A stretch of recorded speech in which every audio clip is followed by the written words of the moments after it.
Да отвориме сега во Дела на апостолите 13 глава. Се извинувам.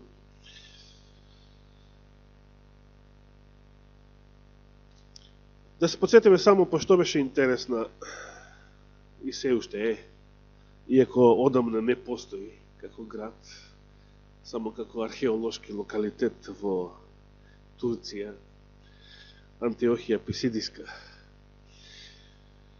Што незнабожците во неа, кои што таа сабота се погодиле да бидат во еврејската синагога и да ја слушаат Павловата проповед,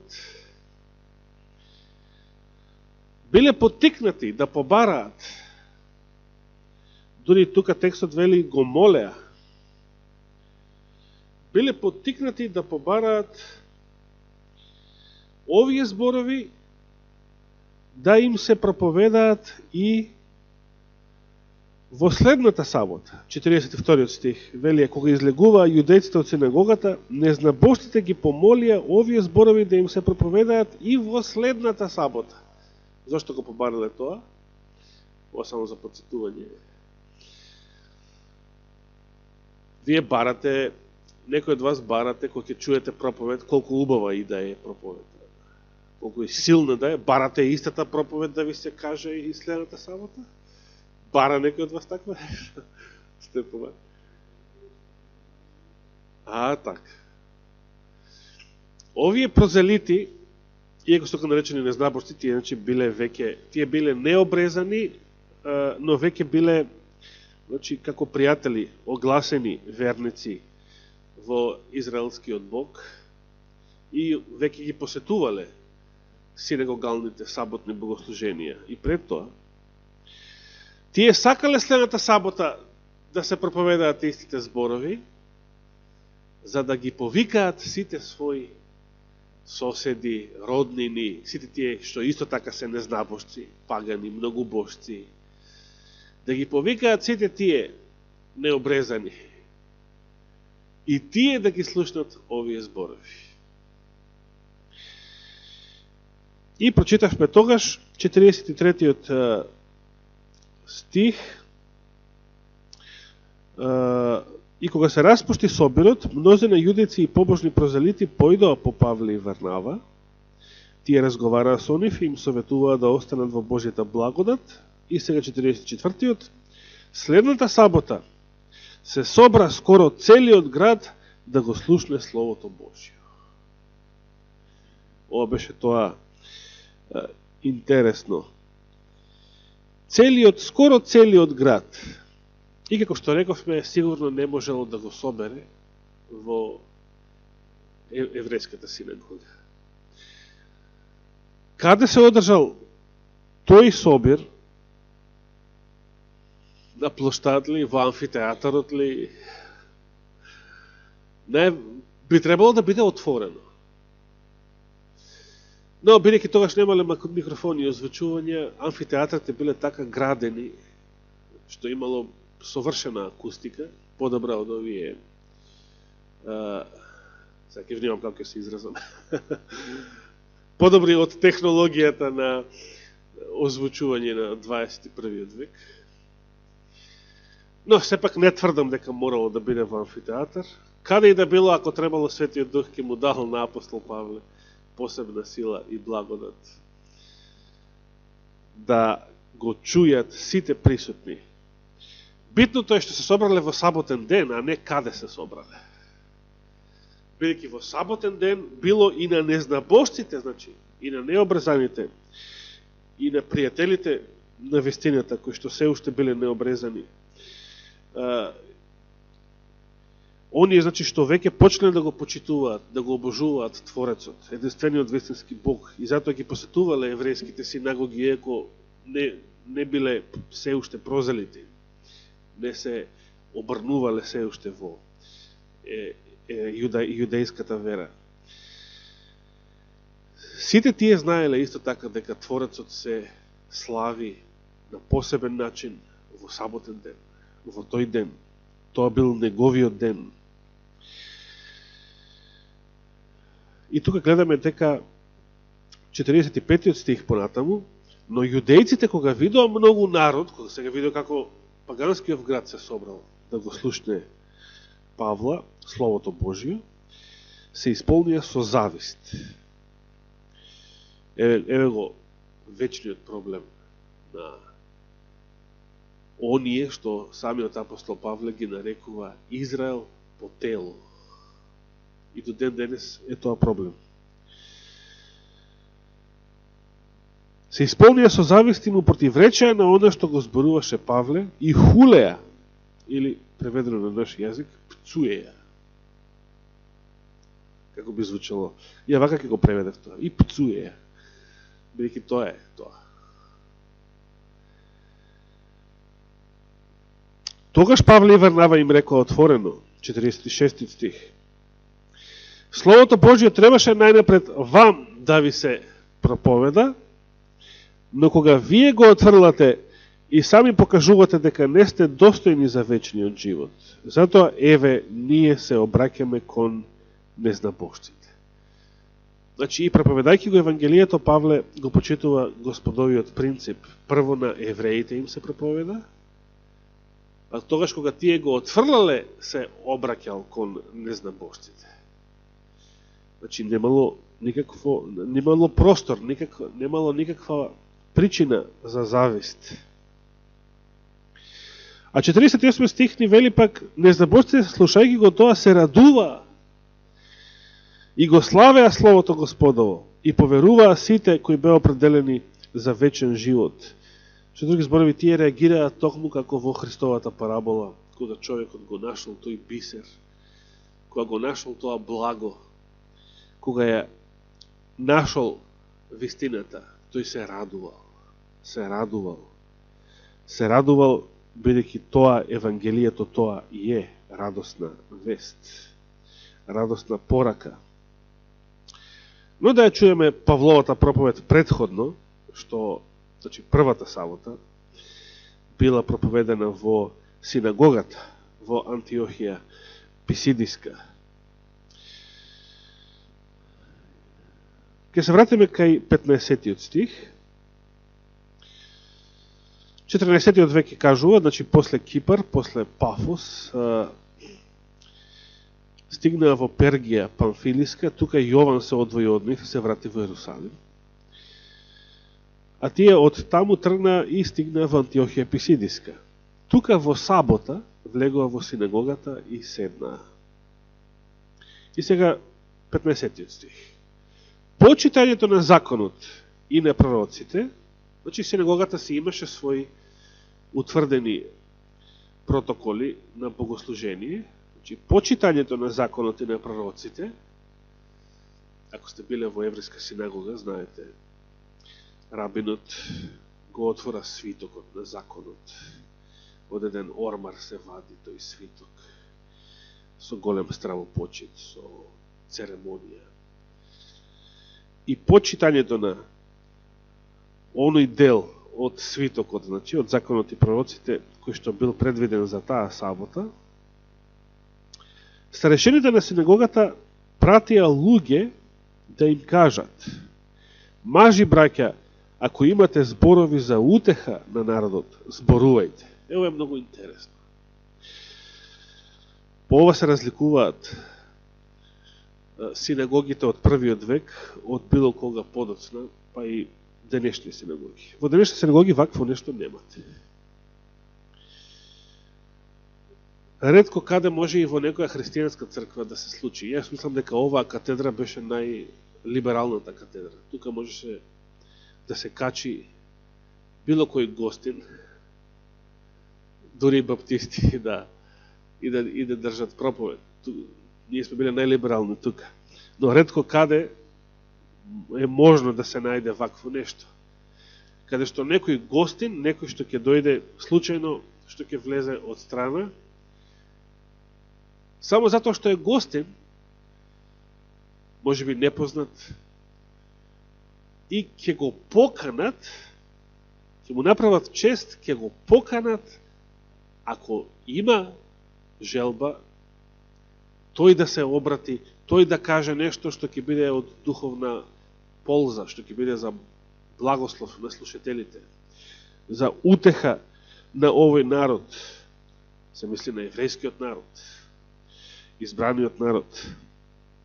Че тоа било еден вид гостопримство, еден вид не очекувал старешината на синагогата дека овие дошли да го проповедаат Исуса од Назарет. Не очекувал, тоа било еден вид бонтон, како да речам. Секој, ако влегол некој гостин, евреин од страна, и тоа до некаде го разбираме. Замислите сега да влезе некој проповедник не најавен, ама знаете дека е проповедник. Така. Еве да речеме, Даниел го спомна стариот Корач, мислам, минатата сабота, што го сретнавте пред 2 саботи во Врнјашко бање. Било кој замисли да влезе, што одамна нема стапнат тука, знаете дека е проповедник, дека биде и пензионер, па нели е природно некако да го повикаме тој да ни послуши, да му дадеме таква чест. И тоа и се случило. На Павле му била укажана таква чест. И бил повикан да им послужи. 16 стих сега вели: и тогаш стана Павле, мавна со раката и рече: луѓе израелци, и вие што имате стравопочит кон Бога, се мисли на незнабожците кои што веќе поверувале во еврејскиот Бог. Послушајте, Бог на овој народ, Израел, ги избра татковците наши и го подигна овој народ кога тие пребиваа во земјата египетска. И со раката своја силна ги изведе од неја. И Павле, значи, ги започнува своите проповеди. Ова е прва Павлова проповед, што ја читаме во делата на апостолите. Како и Петровите проповеди што ги читавме порано. И Павле ги започнува своите проповеди, исто како и Стефановата проповед во Синедрионот, со историјат. Прво дава вовед историјат на старозаветниот Израел во кратки црти. И околу 40 години ги хранеше во пустината. Се става нагласок на тоа дека Израел како народ не настанал по некој природен пат. Настанал со Божјата сила. Бог го ослободи од Египет. Бог го поведе низ морето. Бог ги хранеше во пустината. Со непрестајни и безбројни Божји чуда Израел се утврдил како нација. 19 стих.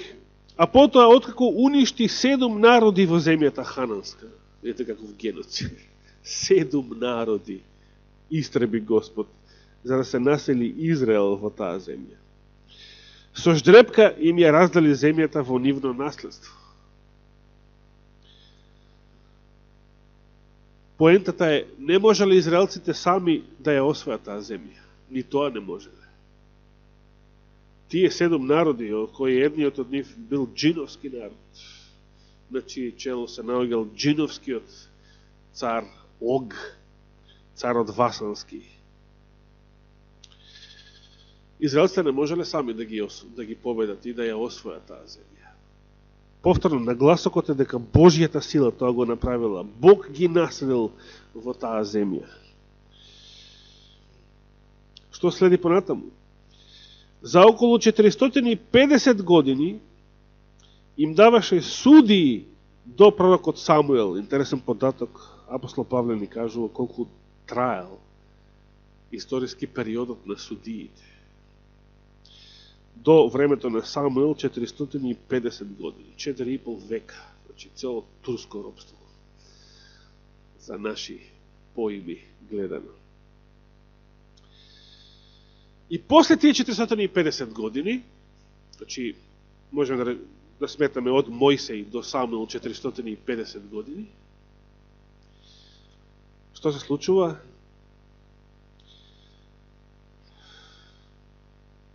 На израелците им дојде преку глава не сакаа повеќе судии, не сакаа повеќе пророци, па дури ни такви славни избавители како Самсон, бидејќи Самсон беше само судија со Божја надприродна сила. Туку побара цар. Знаеме зошто побара цар. Зошто побара цар? Па да бидеме и ние како другите народи. Да влеземе и ние кутрите во Европската Унија. Да не примати нас кај зверот, во НАТО пактот. Гледаме дека нема еволуција, истите комплекси и денес. И израелскиот народ посакал да личи на другите народи и затоа сакал човек да им биде цар. Смртен, грешен човек. Човек со страсти, човек со завист, човек од кого ќе проплакаат тие самите. Важно човек да е цар. Совршениот Господ, праведниот Господ, милостивиот Господ да не биде цар. Човек да им биде цар. И ова не е проблем само на одродените денешни водачи. Во самата православна црква, под одродените подразбирам комунисти, атеисти, тие што се откажале од верата на своите предци. Самата православна црква, место да се надеваат на Христовото доагање, иако и секоја чест има луѓе кои што го зборуваат, тоа зборуваат и за Армагедон сега последно време. Се уште се надеваат мнози на некој руски цар што повторно ќе се зацари и ќе не спаси од западниот звер. Каква е таа желба на луѓето да сакаат човек да владае со нив? Да се надеваат на човек, да слават човек. Се затрчаа србите едно време по Тито, се затрчаа после по Милошевич. Сега Путин е тој цар. Зошто луѓето имаат таква патолошка желба да следат грешен и смртен човек? Како свој идол, како свој водач, водачот, фирерот. Зошто не сакаат Господ да им биде водач? Зошто не сакаат, зошто не се задоволни да бидат овци во неговото стадо, отколку да бидат ВМРО овци или некои други овци? Тоа е некој порив на човечката грешна природа,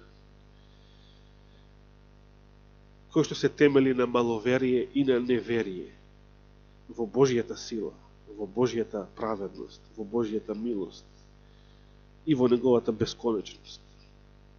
И продолжува Павле и вели: а потоа бара цар и Бог им го даде Саул, Кисовиот син, човек од Венијаминовото колено, за 40 години. Павле самиот се викал Шаул, значи како првиот израелски цар, и бил од истото Венијаминово племе. Може би имал посебна гордост да го спомене.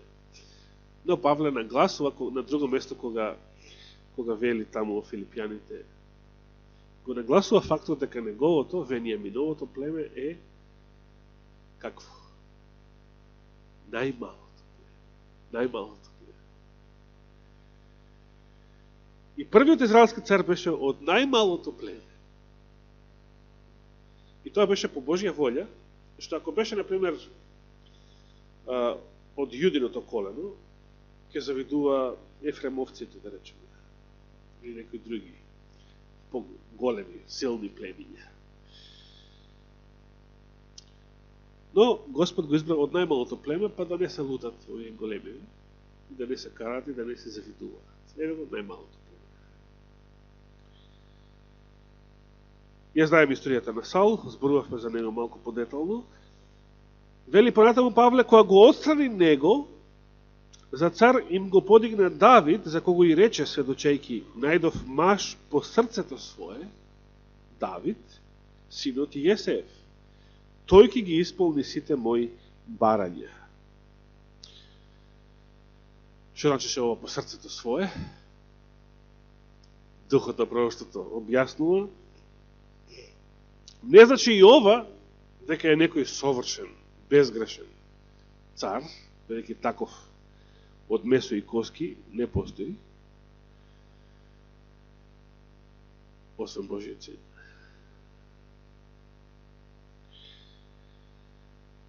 Туку Давид бил наречен човек по Господовото срце, затоа што и тогаш кога ќе сгрешал, за разлика од Саул,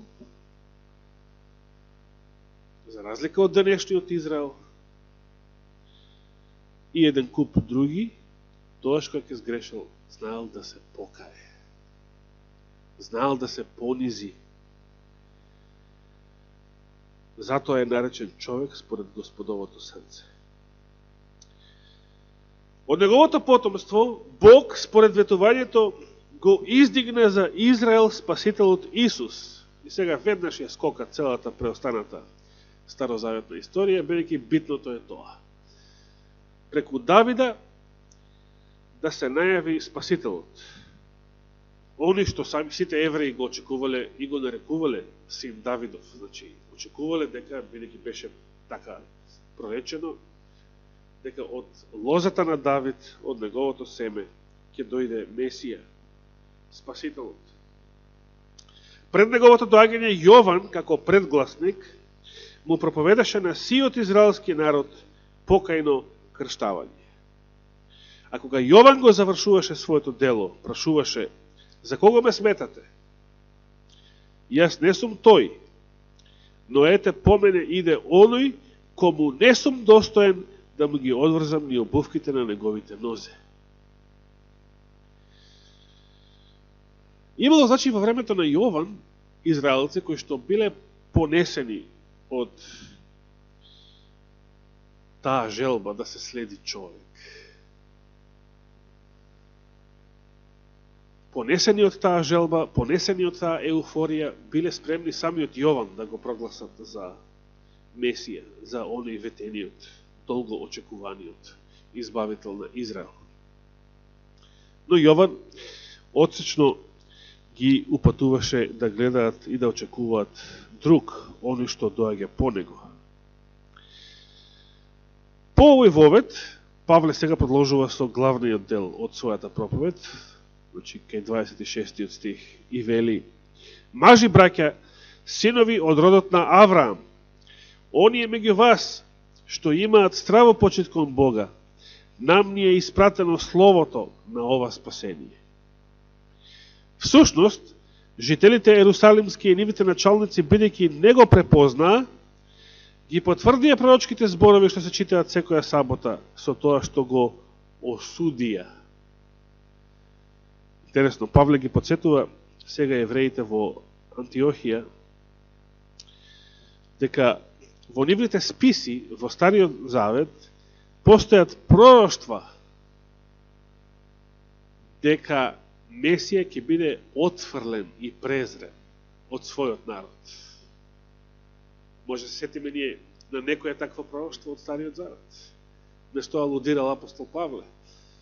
Конкретно значи тоа, дека Месија ќе биде отфрлен од својот народ. Се сеќаваме Исаија 53 глава. Е едно такво пророштво. А сите ние мислевме, таму вели Исаија, да, за нас беше презрен, отфрлен. Со други зборови, го сметавме како отпадник. И така натаму. Проклет.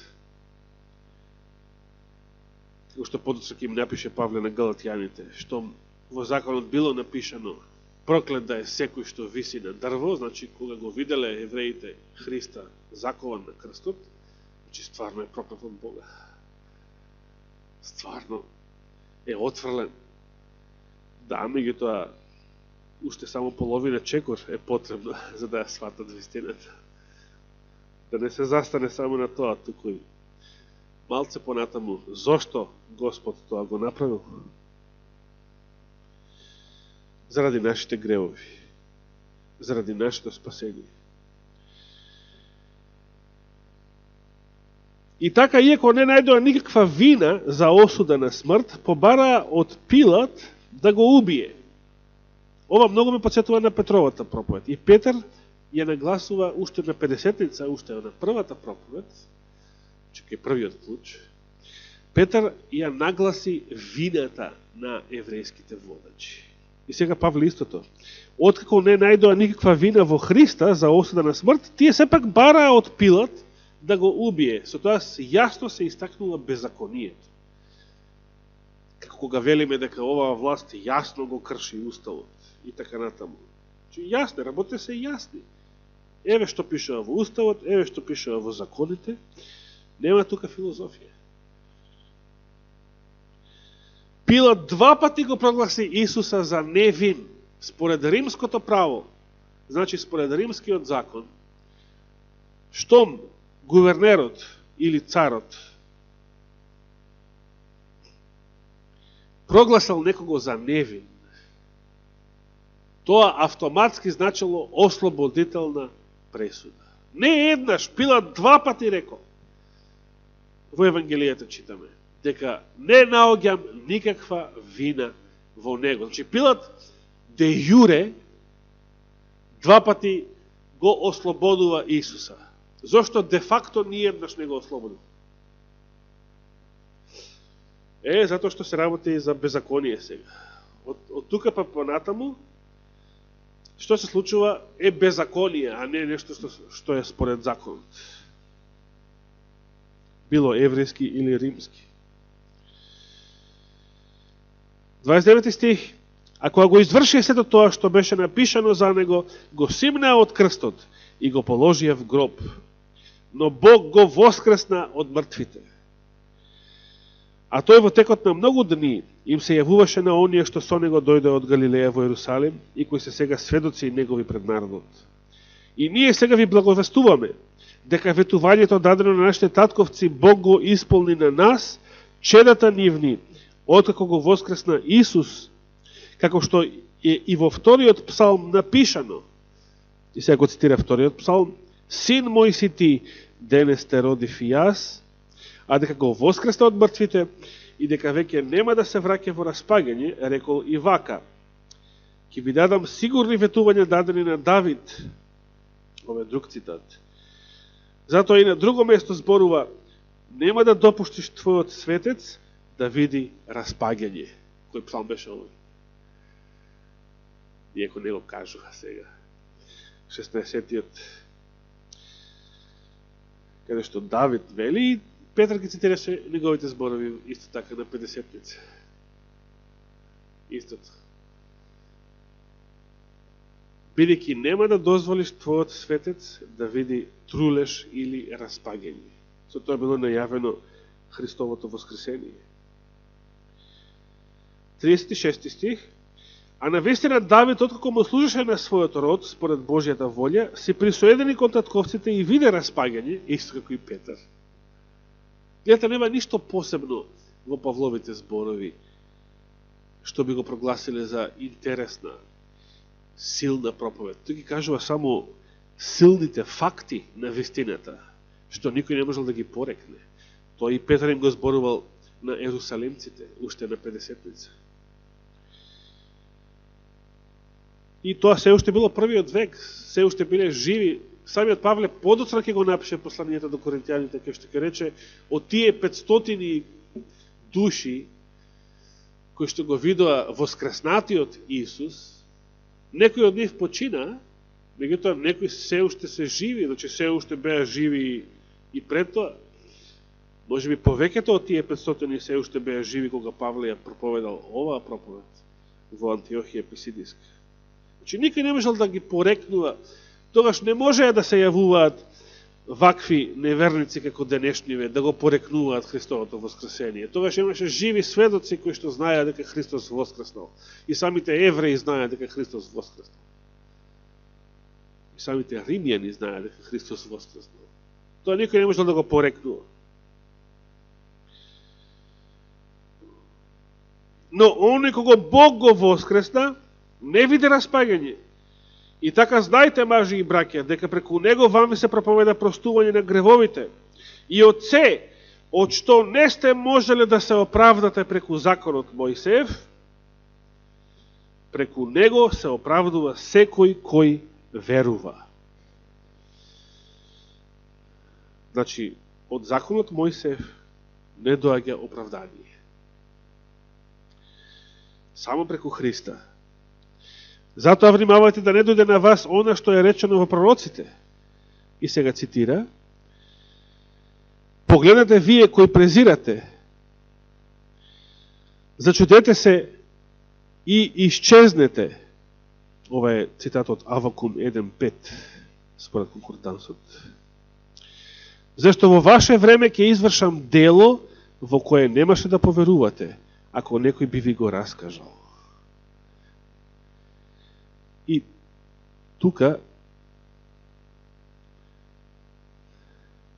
изгледа дека завршила Павловата проповед. Со овој цитат од Авакум. Уште еден цитат им навел Павле во својата проповед, кој што се однесува на таа тема пророштво. Значи, го споменавме Исаија како таков пример, Исаија 53 глава. Еве уште едно пророштво,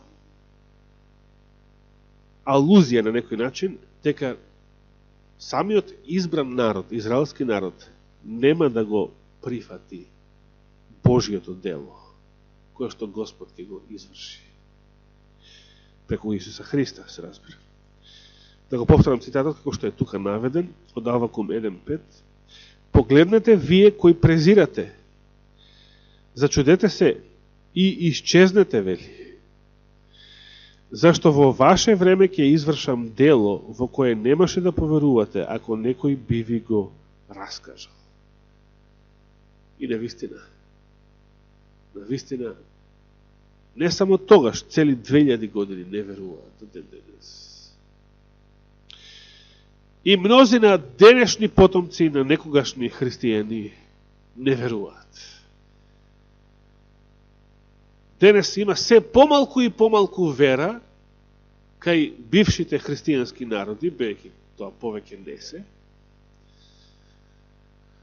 Тие се сега Вавилон, полни со блудство и земните гнасотии.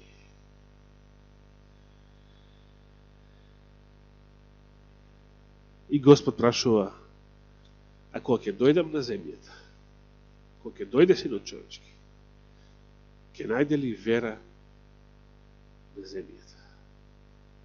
Ќе најде ли вера на земјата? Кога ќе дојде Господ? Секако дека ќе најде. Барем кај 144.000 запечатени. Некако што спомена сестра Перса, прашањето што за секој еден од нас се поставува е: а каде ќе бидам јас? Што ќе биде со мене? Во кој табор ќе биде моето име? Нека му е фала и слава на Господа. Амин.